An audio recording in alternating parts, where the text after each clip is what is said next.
Hello दोस्तों, क्या हाल चाल। आज की इस वीडियो में बताऊंगा कि आप एक अच्छा रेज्यूमे जो कि एटीएस फ्रेंडली हो वो आप कैसे बना सकते हो, वो भी बड़े ही सिंपल और लॉजिकल तरीके से। और जिसे नहीं पता, हालांकि पता होना चाहिए, लेकिन एटीएस यानी एप्लीकेशन ट्रैकिंग सिस्टम, बेसिकली क्या हो रहा है आजकल, हायरिंग मैनेजर्स के पास आपका रेज्यूमे डायरेक्टली पहुंचने से पहले वो एक सॉफ्टवेयर के थ्रू रन किया जाता है, जहां पर वो सॉफ्टवेयर भैया ये डिसाइड करता है कि आपका रेज्यूमे या आप उस जॉब रोल के लिए फिट हो या नहीं हो। बहुत सारे रेज्यूमे सिर्फ वहीं पे छट जाते हैं, हायरिंग मैनेजर्स के पास आपका रेज्यूमे पहुंच ही नहीं पाता, और इसीलिए बहुत ज्यादा जरूरी है कि आपका रेज्यूमे एटीएस फ्रेंडली होना चाहिए। चलो, अब सबसे पहले दिमाग में एक चीज रखना कि भैया किसी भी रेज्यूमे का कोई भी सेट फॉर्मेट नहीं होता है, लेकिन फिर भी हमें कुछ चीजों का हमेशा ध्यान रखना होता है। तो सारी चीजें इस वीडियो में बहुत आराम से समझेंगे। अब देखो, रेज्यूमे बनाने के लिए आप कोई भी वेबसाइट यूज कर सकते हो, कोई फर्क नहीं पड़ता। मैं पर्सनली गूगल डॉक्स यूज करता हूँ, फ्री है। आप चाहो तो कैनवा भी यूज कर सकते हो, कैनवा में भी बहुत सारे टेम्पलेट आपको फ्री मिल जाएंगे। अब देखो, बात करते हैं रेज्यूमे के स्ट्रक्चर की, यानी क्या चीज पहले आनी चाहिए, क्या चीज बाद में आनी चाहिए। तो आपका रेज्यूमे इस तरीके से डिजाइन होना चाहिए कि अगर कोई हायरिंग मैनेजर उस पे यूं ही 10 सेकंड भी झटके में भी देख ले तो उसे एटलीस्ट इतना तो समझ में आ जाए कि आप उसके लिए एक पोटेंशियल कैंडिडेट हो या नहीं। तो चलो, अब आ जाओ आप स्क्रीन पे। ये है गूगल डॉक्स का एक मैंने टेम्पलेट बना रखा है छोटा सा, जिसको लेके मैं भी आपको चीजें समझाऊंगा। ये बस एग्जांपल के लिए है, ऐसा कुछ कंपलसरी नहीं कि आप इसको ऐसे ही करो। बट हाँ, अब यहाँ से मैं कुछ चीजें इंपॉर्टेंट बताने वाला हूँ, ध्यान से सुनना। कुछ गलतियां ऐसी होती है जो बहुत लोग बार बार करते हैं, जिसके वजह से एटीएस सॉफ्टवेयर उसको रीड नहीं कर पाता है। तो वो सारी चीजें बताते चलूंगा। देखो, सबसे पहली चीज जो आपको करनी है भाई, आपका यहाँ पे नाम हाईलाइटेड होना चाहिए, अच्छा बड़ा बोल्ड। बहुत लोग बोलते हैं कि फोटो लगाओ अपने रेज्यूमे पे। ऑनेस्टली आपको लगाने की जरूरत नहीं है जब तक आपसे मांगा ना जाए। देखो, फोटो लगाना सच में कोई सेंस नहीं बनाता। अगर किसी को आपकी फोटो देखनी ही होगी तो आप अपना बढ़िया फोटो लिंक्डइन की डीपी पे लगा लेना, वो ज्यादा सही है। तो यहाँ पर आपका आ गया नाम, यहाँ पर आप अपनी लिंक्डइन आईडी को बिल्कुल मेंशन करोगे और क्लिकेबल लिंक होना चाहिए, इस चीज का ध्यान रखना। और लिंक्डइन प्रोफाइल को भैया इसीलिए अपडेटेड रखना बहुत जरूरी है। सारे सर्टिफिकेशन जो भी आपने कर रखे हैं, जो भी मेंशन किया, जिसके सर्टिफिकेशन आपको मिले हैं, वो वहां पर आपके क्रेडेंशियल के साथ में होने चाहिए। अब देखो, दूसरी चीज है यहाँ पे गिटहब की लिंक आप दे सकते हो चाहो तो, अगर आपके पास है, आप टेक से हो। अदरवाइज कोई वेबसाइट है आपकी, या फिर आप कोई चीज ऑनलाइन करते हो जिसको आप बैज ऑफ अचीवमेंट की तरह यहाँ पे शो करना चाहो तो वो भी कर सकते हो। अपना एक्टिव फोन नंबर यहाँ मेंशन कर दिया। जीमेल आईडी भैया प्लीज इसको प्रोफेशनल रखना, coolroxy007@gmail.com टाइप के ऐसे कुछ ईमेल आईडी रखने की जरूरत नहीं। अगर नहीं है तो प्लीज बना लो। अब एक इंपॉर्टेंट चीज, आपका फॉन्ट कलर ब्लू और ब्लैक में होना चाहिए। ब्लू आपकी हेडिंग्स होनी चाहिए और बाकी मैटर आप ब्लैक से लिख सकते हो। ये प्रोफेशनल कलर है, इसके अलावा कुछ बहुत दिमाग लगाने की जरूरत नहीं है। फॉन्ट टाइप आप सिंपल टाइम्स न्यू रोमन रख दो। अब ध्यान से देखने पे हमें पता चल रहा है कि मैंने समरी को ऊपर रख दिया है, स्किल्स को नीचे, लेकिन भाई ऐसा कोई हार्ड एंड फास्ट रूल नहीं है। आप चाहो तो स्किल्स को भी ऊपर रख सकते हो। बेसिकली हम इन दोनों चीजों को हमेशा ऊपर रखते हैं, क्योंकि कोई हायरिंग मैनेजर जब आपका रेज्यूमे फिजिकली देख रहा होता है तो उससे ये पता चल जाता है कि जॉब डिस्क्रिप्शन या जो भी जॉब रोल है उसके हिसाब से आपका अगर स्किल्स मैच कर गया, तब तो बाकी रेज्यूमे पढ़ने का सेंस बनता है, वरना वो स्किप कर देंगे। अब देखो, समरी लिखने की जब बारी आती है तो थोड़ा सा दिमाग लगा के लिखना। अपना पूरा लेथा जोखा लिखने की जरूरत नहीं है, कंसाइज रहो। 3-4 लाइन मैक्सिमम, 3 लाइन में खत्म कर दो इसको। एक छोटा सा जिस्ट होता है भाई, आपने अपना काम कितने बाखूबी तरीके से आप करते हो, उस चीज को ये दर्शाता है। तो फॉर एग्जाम्पल, अगर कोई सेल्स का बंदा है, बैंकिंग में था, तो वो क्या लिख सकता है? देखो, dynamic sales professional with over 2.5 years of proven experience in driving revenue growth and building strong client relationships, demonstrated success in generating a business of 560 millions in SME loan segment at XYZ bank. फिर skills में जो भी आपके skills हैं वो आप इसमें mention कर सकते हो। इनफैक्ट अगर कोई ऐसा बहुत रिनाउंड सर्टिफिकेशंस हैं, ग्लोबल सर्टिफिकेशन आपने किए हुए हैं, तो वो भी आप स्किल में ऐड कर सकते हो। कोई हार्ड एंड फास्ट रूल नहीं होता कि आपको नीचे जाके सर्टिफिकेशन वाले सेक्शन में ही उसको डालना है। उस सर्टिफिकेशन से क्या स्किल्स आपने जनरेट करी, उसको उनके कीवर्ड्स निकाल के आप इसमें ऐड कर सकते हो। और जरूरी नहीं है कि यहाँ पे स्किल्स, फॉर एग्जाम्पल मैंने पावर BI लिखा है, यहाँ पे टैबलू लिख दिया है, तो ये जरूरी नहीं कि मेरे पास इनके सर्टिफिकेशंस होने चाहिए। मैंने सर्टिफिकेशंस के सेक्शन में इसको नहीं डाला है। अगर मैंने यूट्यूब से फ्री में ये सारी चीजें सीखी हैं तो मेरी तो स्किल है ना वो, तो मैं उसको यहाँ पे आराम से डाल सकता हूँ, कोई सोचने वाली बात नहीं है। अब आ जाओ भाई नेक्स्ट सेक्शन पे, जो कि है वर्क एक्सपीरियंस।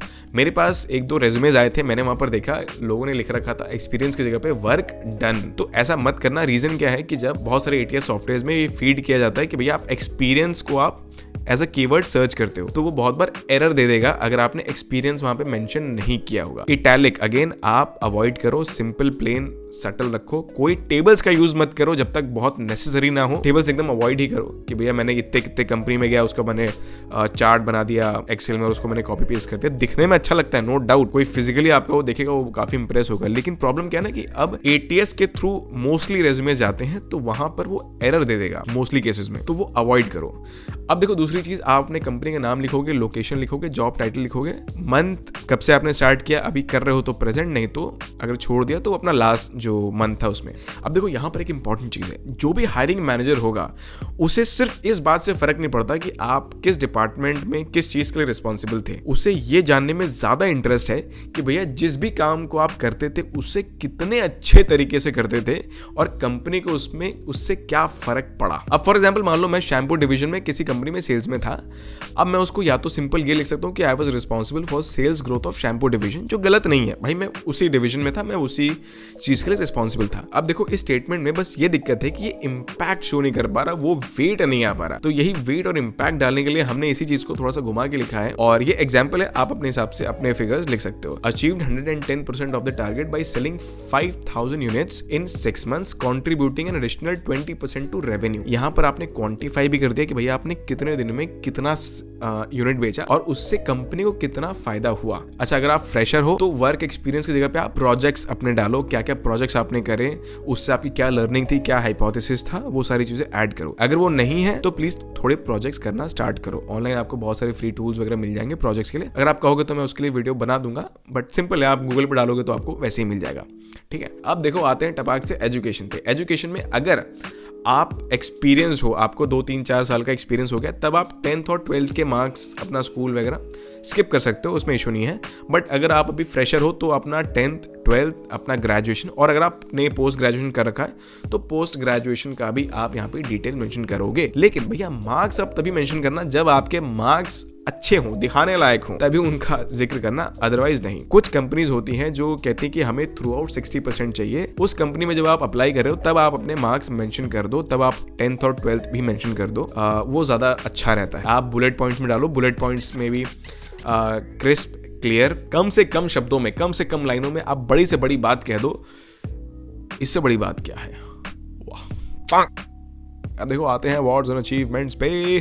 तो देखो ये थोड़ा सा डिबेटेबल टॉपिक होता है, बहुत लोग कहते हैं कि इसको अच्छे से बड़ा बड़ा के लिखो और कुछ लोग कहते हैं कि नहीं यार इतना नहीं लिखो। मेरे हिसाब से आपको लिखना चाहिए अवार्ड्स एंड अचीवमेंट्स, लेकिन हाँ आपको एक चीज का ध्यान रखना है। समझो, अगर आप मान लो किसी सेल्स के इंटरव्यू के लिए जा रहे हो, सेल्स के लिए अप्लाई कर रहे हो, और आपने अपने अंडर ग्रेजुएशन में एक कोई किसी इवेंट में आपने कोई स्टॉल खोला था 3-4 दिन के लिए जो बहुत प्रॉफिटेबल था, तो यहाँ पर आप उसको अपने अचीवमेंट में डाल सकते हो कि भैया आपने इतने इन्वेस्टमेंट में इतना रिटर्न जनरेट किया था जब आप कॉलेज में थे। यहाँ पे वो चीज़ रेलिवेंट है तो मैंने कॉलेज की चीज़ डाल दी। लेकिन अगर वो रेलिवेंट नहीं होगा, मान लो आप किसी IT फर्म में जा रहे हो, डेटा एनालिस्ट के पोजीशन पे जा रहे हो, कुछ ऐसा है जहाँ पे सेल्स का काम ही नहीं है, तो उसको डालने की ज़रूरत नहीं है। यहाँ पर अपना दिमाग लगाना है आपको। हाँ, और दूसरी चीज़ देखो, जो भी आपके अवार्ड्स एंड अचीवमेंट्स जो आपके किसी जॉब को लेके होगा या किसी प्रोजेक्ट में आपको भाई कोई अवार्ड मिला, तो आप ट्राई करो कि जहाँ पर आप उसे मेंशन कर रहे हो, जैसे यहाँ पर मैं कंपनी का नाम और सारी चीज़ें मेंशन कर रहा हूँ, यहाँ पर एक बुलेट पॉइंट में आप डाल के उसे इनकॉर्पोरेट कर दो कि भैया हाँ यहाँ पर मुझे बेस्ट परफॉर्मर का अवार्ड मिला है, चाहे जो भी है, ताकि जब कोई आपका वर्क एक्सपीरियंस पढ़ रहा होगा तभी उसे लग जाए कि वाह यार ये तो हीरा है, हीरा। अब देखो दो चीजें बहुत इंपॉर्टेंट और ध्यान में रखना, जब भी आप कोई पैराग्राफ लिख रहे हो, मान लो 2-3 लाइन का भी बुलेट पॉइंट है, तो उसे सेलेक्ट करके जस्टिफाई करना। जस्टिफाई इन द सेंस, भाई आपने यहाँ पे सेलेक्ट करा, आप अपने बाय डिफॉल्ट ये अलाइनमेंट जो होता है वो यहाँ पे रहता है लेफ्ट अलाइन, इसको आपको सेलेक्ट करके इसको जस्टिफाई करना है। ये प्रोफेशनल लगता है, पहली चीज। दूसरी चीज, जो भी इंपॉर्टेंट चीजें आपको बतानी है, हाईलाइट करानी है, उसे आप हाईलाइट खुद ही कर दो, बोल्ड कर दो कि भैया achieved 110% of the target, contributed in additional 20% to the revenue. कि हो सकता है कि एक झटके में अगर मैं देखूं तो मेरा एटलीस्ट यहाँ पे तो ध्यान चला जाए कि भाई हाँ कुछ तो बात है बंदे में, क्या बात है। तो वो चीज़ें डिफ्रेंशिएटिंग होती हैं। आप अपने रेज्यूमे को एक पेज में ख़त्म कर देना। उसका रीज़न ये है कि जो ATS सॉफ्टवेयर होते हैं जनरली उनमें एक पेज को ही रीड करने के लिए उसको बनाया जाता है, तो दूसरा पेज आप लगा भी दोगे तो वो हो सकता है कि वो रीड ना करे, तो रिस्क मत लो। और देखो, हॉबीज़ का सेक्शन आप तभी ऐड करो जब आप किसी इंटर्नशिप के लिए अप्लाई कर रहे हो या फिर पहली जॉब के लिए। आप जब फ्रेशर हो तभी हॉबीज़ का सेक्शन ऐड करो, वरना वो बहुत सेंस नहीं बनाता है। पहली जॉब में जब आप जा रहे होते हो तब हॉबीज़ ये शो करता है कि मान लो आपकी हॉबी है भाई बुक रीड करना, तो हो सकता है कि सामने वाला परसीव करे कि आप थोड़ा इंटेलेक्चुअल होगे, या तो आप भाई किसी स्पोर्ट में थे, अच्छा खेलते थे, तो वहां पे आपकी भाई स्पोर्ट्समैनशिप और टीम स्पिरिट आपकी डेमोन्स्ट्रेट होती है। बट एक बार आपको जब एक्सपीरियंस मिल जाता है, आप किसी जॉब में लग जाते हो, उसके बाद हॉबीज का सेक्शन डालने से कोई मतलब नहीं है। किसी को नहीं फर्क पड़ता कि भाई आप अपने फ्री टाइम में गाने सुनते हो अरिजीत के या दिलजीत के। एक और चीज हमेशा ध्यान रखना कि आपके रेज्यूमे में कोई स्पेलिंग मिस्टेक या ग्रामेटिकल एरर्स नहीं होने चाहिए। वो आप कैसे चेक करोगे या ध्यान रखोगे? सिंपल अपने पैराग्राफ्स को एक बार आप उठाओ, कॉपी पेस्ट करो, चैट जीपीटी में डालो, सिंपल प्रॉम्प्ट डाल दो कि चेक ग्रामर, वो खुद बता देगा कोई ग्रामेटिकल एरर होगा या नहीं, खुद करेक्ट करके भी दे देगा। तो फ्री टूल्स हैं, फ्री सॉफ्टवेयर हैं, यूज करो। अब इतनी मेहनत करने के बाद आप ये चेक कैसे करोगे कि आपका रेज्यूमे ATS फ्रेंडली है या नहीं? तो भैया सिंपल गूगल पे जाओ, ATS स्कोर डालो, आपको लिस्ट ऑफ वेबसाइट्स मिल जाएंगी।